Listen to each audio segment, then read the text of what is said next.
Chapter 9. I was still a little nervous. Father's words had given me new confidence, however. I did say a little prayer as I walked up the steps and through the front entrance.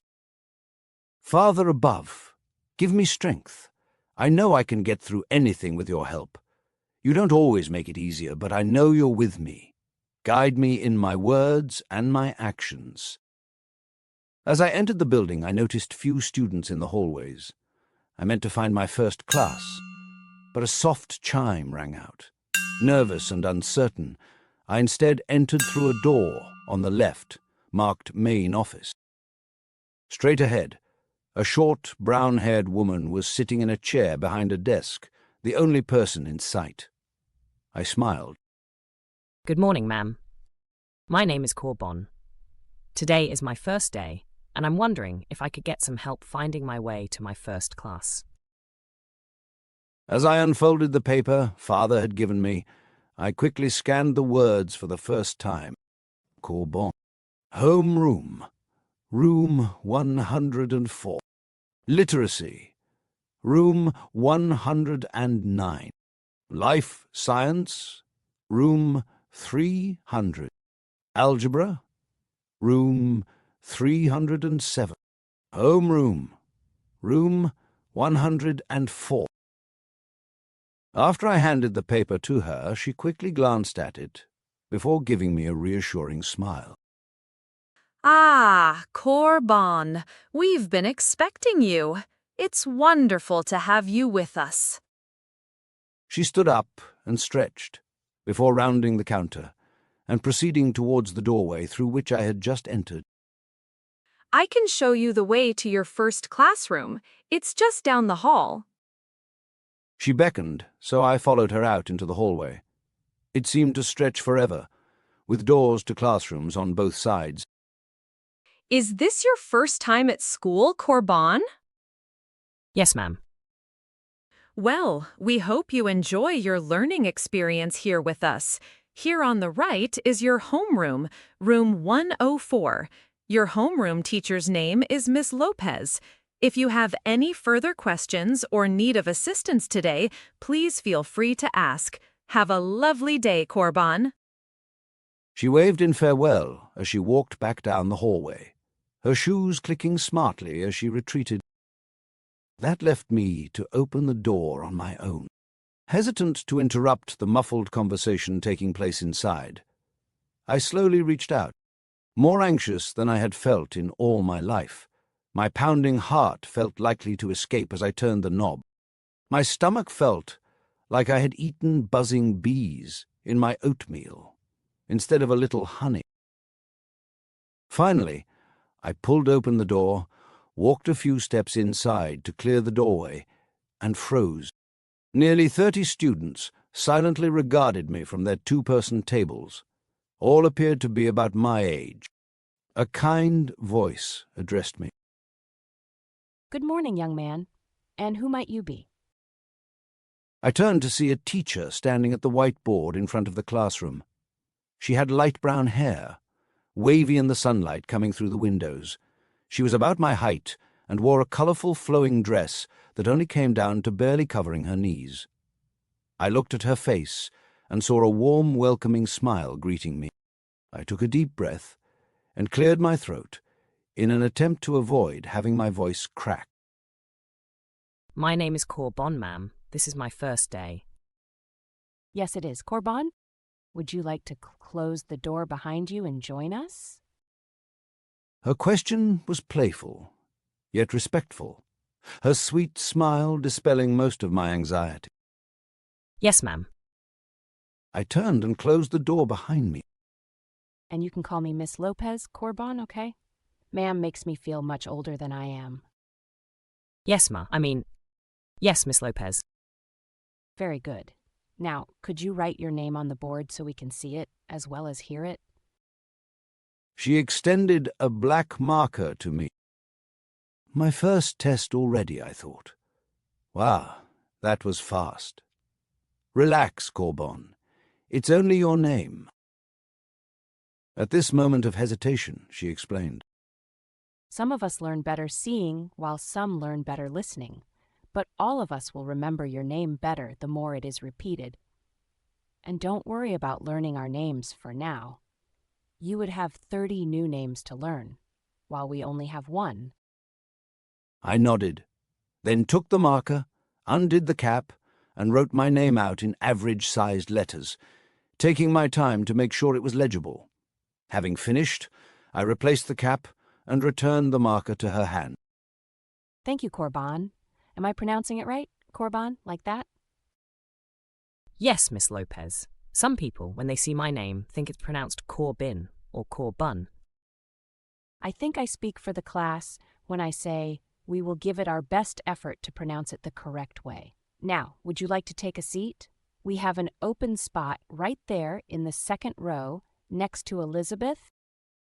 She pointed at an open table spot next to a girl with long blonde hair. I walked carefully between a few tables, sat in the chair, took my bag off my shoulder, and placed it on the floor by my feet. After a quick survey of the room, I contented myself with folding my hands together in front of me. Students, can you help me explain some of the things we do in homeroom? Several hands slowly rose into the air. Miss Lopez pointed to a boy in the first row. Sean?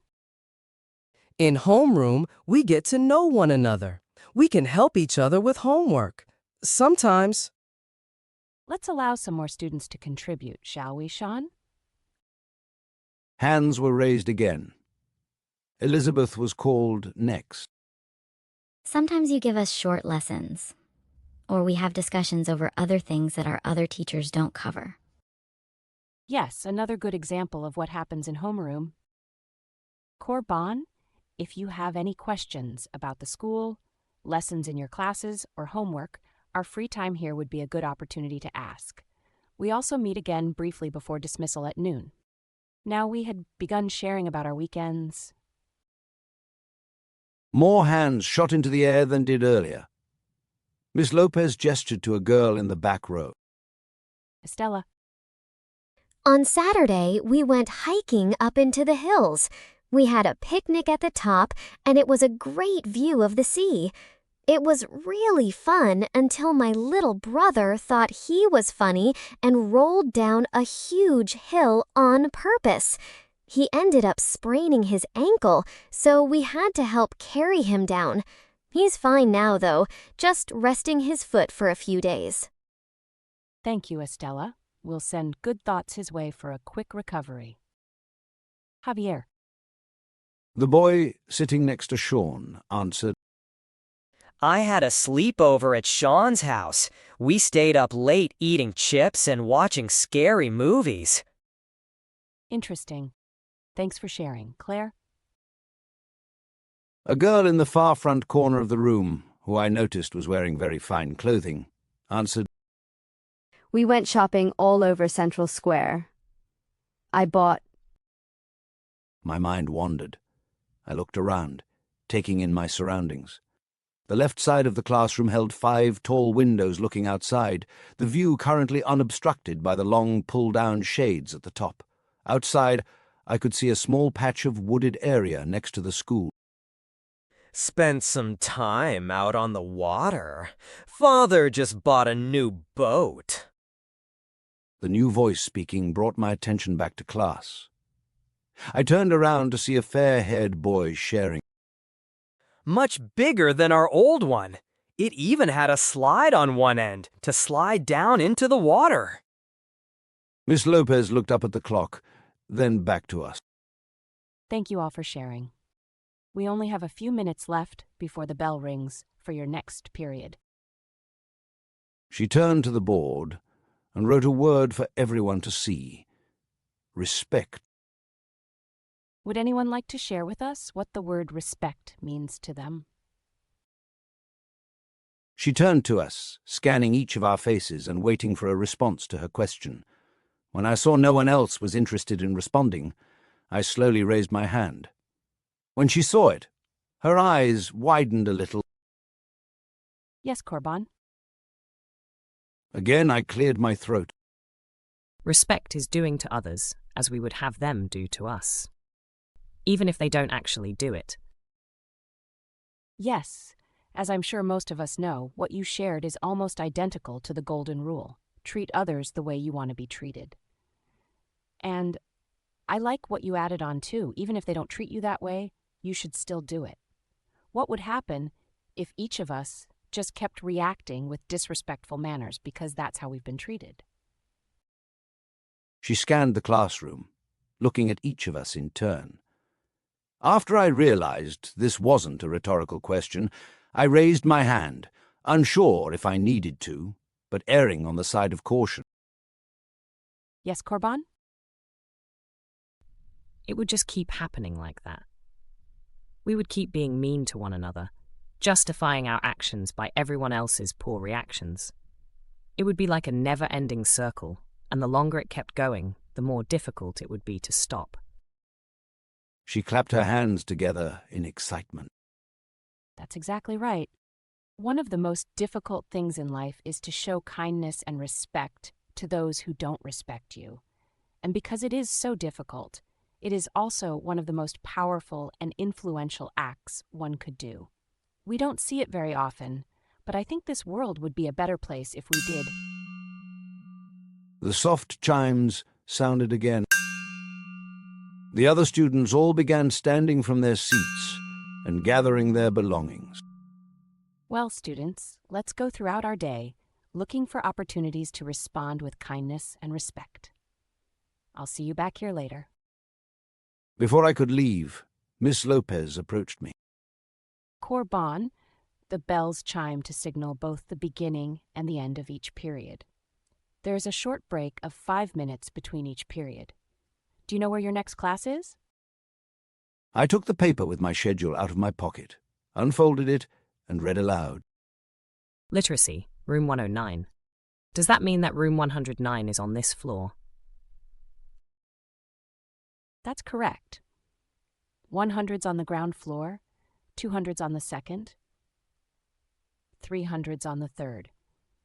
Room 109 is a few doors down on the other side of the hallway. If you need to use the restroom, there's a set for boys and girls just beyond that. I'll see you back here before you go home for the day, okay? Thank you so much, Miss Lopez. Once outside, I turned right. The next room I saw was room number 102, so I turned around and walked back towards the main office. After passing a few doors, I found room 109, where only a few students were seated inside. I made my way over to the teacher, this time a man with slightly graying hair, certainly much older than father. My name is Corban, and I'm new today. Is there somewhere I can place my bag so I can go to the restroom before class begins? He looked up from the papers he had been reading on his desk and replied with a gruff voice. Hello, Corban. My name is Mr. Delacroix. How about you just set your bag by my desk and go use the restroom? By the time you return, I'll have a reader ready in your spot. Okay. Hesitantly, I set down my bag. Then I left the room and found the bathroom for boys at the next door. I returned 2 minutes later to find my bag on a table next to a book. As the room was now mostly full of students, 4 at each table, I quickly sat in my designated spot and curiously opened the book. It was larger than any book I had ever seen, and heavier. Opening to the middle, I saw 2 pages of a story decorated with small pictures in the margins. I flipped through more of the book and concluded this reader was a collection of short stories, poems, and corresponding lessons on each. Mr. Delacroix walked over to close the door just as the bell chimed once more. Returning to stand next to his desk at the front of the room, he addressed the class. Good morning, students. We have a new classmate today. Please welcome Corban. Can you stand up so everyone can see you, Corban? Slowly, I stood from my chair. Thank you, Corban. Could you share something about yourself with the class? Perhaps a favorite story you've read? That was an easy enough question. One of my favorites is the story of Joseph's life, towards the end of the book of Genesis. I quickly sat, desperate to shift the class's attention away from me. Mr. Delacroix's brow creased. I've not read that story before. Could you share with us why you like it? Well, I suppose I like it because Joseph goes through a lot of difficult experiences. At the beginning, he thinks he knows what he wants out of life, but the Creator shows him before. He has more planned for him. That received a few snickers from around the class. Well, okay. Thank you for sharing that with us, Corban. As all of you can see, there are so many genres, categories, if you will, of literature around the world. Each genre, book, story, poem even, speaks to each reader differently. He picked up his own reader from his desk. Now, please turn your readers to page 394. We'll see how today's short story speaks to all of you. The Cask of Amontillado by Edgar Allan Poe.